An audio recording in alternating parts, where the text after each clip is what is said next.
ABC Wednesday. Y'all complain all day. We want books. We want paper towels in the classroom. Bet you want raises too. I'm still waiting on the paper towels.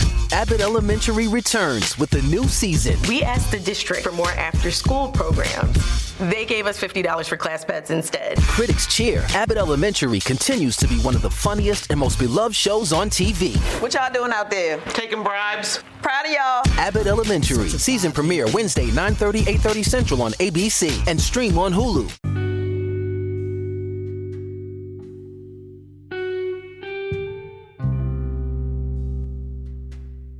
Hello, and welcome back to the 3D Printing Basics podcast. This is episode 4, and in this episode, we will be going over FDM versus SLA printing. We will be doing a rundown on both styles of printing, listing some pros and cons of each, and then conclude by going over which style of 3D printing is best for you. But first, before we get into that, I would love it if you like these episodes, follow my podcast, and left a 5-star review. I've already received so much positive feedback. It is so incredibly motivating and inspiring to see. So thank you so much for supporting me and this podcast. Also, if you have a question you'd like to ask me or a topic that you would like me to discuss, please feel free to reach out and email me at the number 3D printing squared SQUARED at gmail.com. Again, that's 3D printing squared at gmail.com. I will also leave my email in the show notes. I would love to hear what my audience has to say, so please contact me and say something. Alright, now that that is out of the way, let's get into today's episode, FDM versus SLA printing. I will start by going over what FDM printing is. So, fused deposition modeling is a process of 3D printing where materials are heated up and extruded through a nozzle, and then those materials are fused together to create an object. Most often, these materials are fused together by layering the extruded material on top of each other, layer after layer after layer, and they are typically laid down on top of each other before the melted plastic has completely cooled down, which allows the material to fuse together and create an incredibly strong bond. FDM always uses a polymer-based material, and now I didn't know what that meant either, so I looked it up. A polymer, defined by Google, is a substance that has a molecular structure consisting chiefly or entirely of a large number of similar units bonded together. As an example, many synthetic organic materials used as plastics and resins. Now, what I gauge this to mean is basically a material that has some sort of plastic in it. This is just one of the many ways that FDM differentiates from SLA, because SLA uses a liquid-based resin material to print with, while FDM uses a solid filament that is typically wound on a spool to print with. And the founder of this method, and now being mentioned for the 3rd episode in a row, is Scott Crump, who patented it 3 years after his patent on SLA printing. And this is just another reason that we can credit Scott for almost single-handedly inventing the 3D printing world that we know today. And even though he patented FDM in 1989, FDM printing did not really become popular until the mid-2000s with a project that I have also mentioned in previous episodes, the RepRap project. Just as a brief overlook, the RepRap project was what brought 3D printing to the mainstream, and their primary goal was to create self-replicating 3D printers. If you would like to hear the full story of Scott Crump, the RepRap project, and the full history of 3D printing, be sure to check out episodes number 2 and 3 of my podcast, where I dive into the history of 3D printing.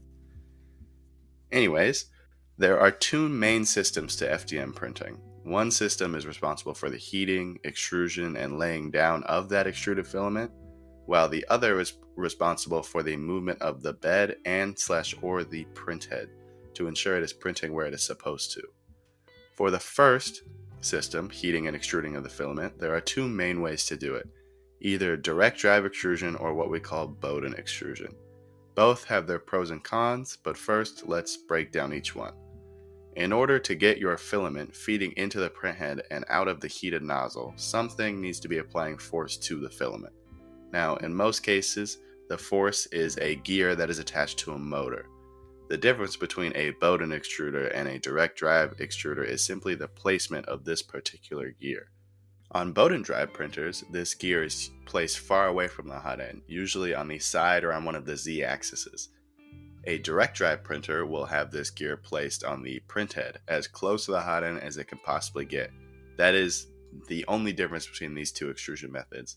The benefits to Bowden extruding is that it makes the print head much lighter, which can allow it to move and print a lot faster, and it's also beneficial for non-flexible filaments like PLA and can help reduce stringing, because stringing happens when there is extra force applied on the filament, and that, combined with the working forces of gravity, causes unwanted melted plastic to drip out of the nozzle.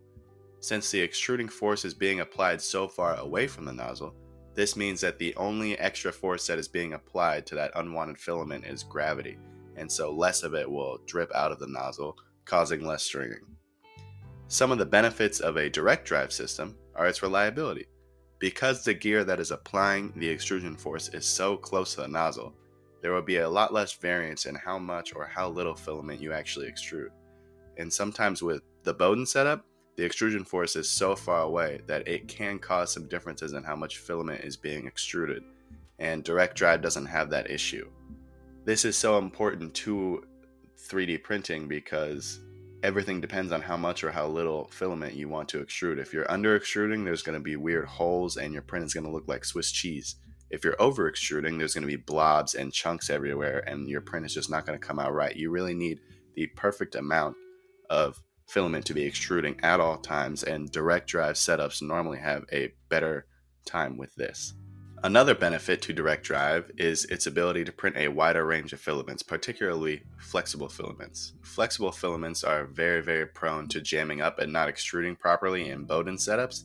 Because of that gear being so far away, it leaves a lot of space in between the gear and the nozzle, which lets that filament just get jammed up and not even have a chance to get to the nozzle and start printing. Since direct drive setups, that gear that is extruding is placed on top of the nozzle, that completely negates that issue and lets flexible filaments like TPU print very, very easily. One very prominent con of direct drive is that because it adds more weight to the print head, it is more subject to vibrations while printing, and therefore your chances of coming out with a poor looking and inaccurate print can go up. This was a huge problem before Clipper firmware was released. And if you would like to hear more about Clipper, check out my last episode, because the Clipper firmware itself pretty much completely negated this issue, and it is no longer a huge deal in the 3D printing industry. Now, I would say at the beginning of the mainstream 3D printing era, Bowden drive was much more popular, especially with cheap bed slingers like Ender 3s and Creality and all that. And that was because it was cheaper to make. You didn't have to make the Z-axis rails super strong. You didn't have to make your print head crazy strong to be able to hold up the weight of a direct drive extruder, and so a lot of 3D printing companies chose this route to get a cheaper printer. However, as 3D printers are getting better and, more importantly, faster, direct drive is starting to emerge as the go-to extrusion system for most 3D printing companies, and this is mostly due to the speed of printing. You simply can't have a Bowden setup on a Clipper printer that is moving at 200 or 300 millimeters a second. The extrusion force is just too far away from the nozzle, and it will have a very hard time extruding and retracting, and it will just have a very hard time overall creating accurate prints.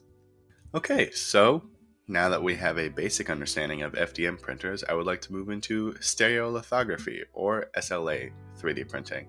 SLA is actually the oldest form of 3D printing. It was created by Chuck Hull in 1986 and was patented by our man, Scott Crump, 3 years later in 1989. It works by using a laser to instantly harden a liquid resin layer by layer to create the desired object. The way I will try to explain it is by using a stencil. So when artists want to trace something or project something onto a piece, they sometimes use a stencil that is held over a light, like a projector. The stencil blocks part of the light and projects the other parts through, which then displays a desired shape on whatever it is they are trying to work on. SLA uses this same process with printing. It uses a very high quality screen that has a desired shape on it, and the rest of the area that is not the shape that it wants to print is completely blacked out. So when the laser shines through the screen, only the desired shape gets through. And the projected laser light that does pass through the screen then cures the resin. And this process repeats layer by layer, with the screen projecting different shapes as the model gets built up until you have the finished part. And because of the screen's very, very high quality, there is zero tolerance for any kind of bleed through while projecting. Also, since there is no extruding filament, there are no problems with over or under extruding your filament.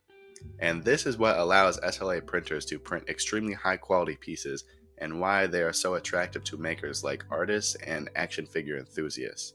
If you were to print, say, a 4-inch tall action figure, you simply could not get all the detail included when printing with an FDM printer, no matter how fine of a layer height you are using, how much you tweak the settings, what kind of filament you're using. You just won't be able to get that fine of detail. But on an SLA machine, you can get a level that is almost on par with injection molded or, quote, as seen on TV parts. And this is what makes SLA printing so incredible. However, there are definitely downsides to SLA printing. First and foremost is all the necessary post-processing that you have to do. Since SLA printing takes place inside a vat that is full of resin, when you take the finished print out of the machine, there is going to be excess resin dripping off of it. That's just how it is, because you're essentially printing in a bucket full of resin. So first, you have to wash the piece off in a bath of denatured alcohol.